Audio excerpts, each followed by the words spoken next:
Welcome back. This is Jamie from The White Elephant. It's a show that we dig deep and we get raw in our walk with Jesus. And it's a show to talk about real life stories, reflect on them, and then grow in the Lord. It is a time to pull things out of the closet and discuss. How else are we going to grow if we don't talk about them? You might have known in my other shows that I have a ministry for special needs, my husband and I, and that show is called Bountiful Loaves and Fishes Love Ministry. It's a ministry that helps with families in their that have special needs children and to help them in their everyday struggles and what that looks like.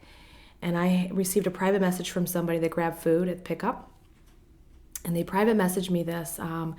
She would pick, normally how she would pick up items of food, and then she would create a menu around that for the week of what to serve her family. And this approach totally makes sense.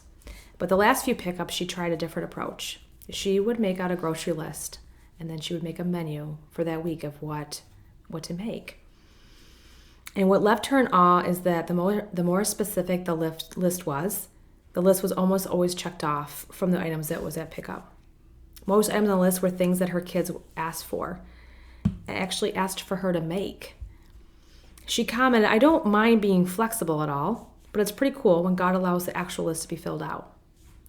There were only a few things that she needed to finish her shopping list, and I think she only needed like 5 items, and she figured out it'd be about $25 to feed her family for the week, and it was just amazing.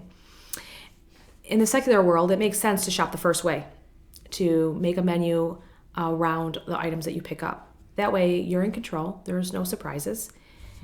And the second one, to plan a menu first, takes faith. That faith that God is going to provide for those items on your grocery list that you need. That doesn't mean that God is always going to give us our wants and our needs. But God blessed her. He blessed her because she allowed God to fill the list out. He blessed her with those wants and the needs because of her faith. In Philippians 4:19, it says, "And my God will supply every need of yours according to his riches and glory in Christ Jesus." In Matthew 7:7, it says, "Ask, and it will be given to you. Seek, and you will find. Knock, and it will be open to you. For whoever asks receives, and the one who seeks finds. And to the one who knocks it will be opened. Or which one of you, if his son asks for bread, will you give him a stone? Or if he asks for a fish, that you give him a snake? If you then, who are evil, know how to give good gifts to your children, how much more will your Father, who is in heaven, give good things to you, or to those who ask?" We need to trust and lean on Christ for our every need. Even something that sounds simple as filling out our grocery list. I continue to reflect on this message that I received. So many things that I want to take charge and control versus letting go and letting God.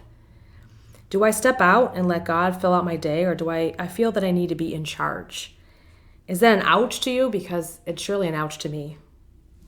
So many days later after I received that message, and I'm still reflecting on it, God has me going down this rabbit hole and dissecting it of 2 Corinthians 5:7, "For if we live by faith, not by sight." I want to end with you today. God doesn't think like you and me. His ways are so much bigger. Trust and lean on him, and he will direct your path. There are 1,440 minutes in a day. How many minutes belong to Jesus? How many minutes do you allow God to fill? Let's challenge each other to allow God to fill out our list. I am just in awe of this message that I received, and I keep reflecting on it because so often it's so easy to do the other way. So often it's just easier to be in control, be in charge, and not letting God take the charge. How is my day going to look like? Do I ask God, where should I be? What should I be doing? Or do I just do that? So I really want you to reflect on these words. I want you to pray on these words. And I just pray that you seek God for his perfect will. See me next time on The White Elephant.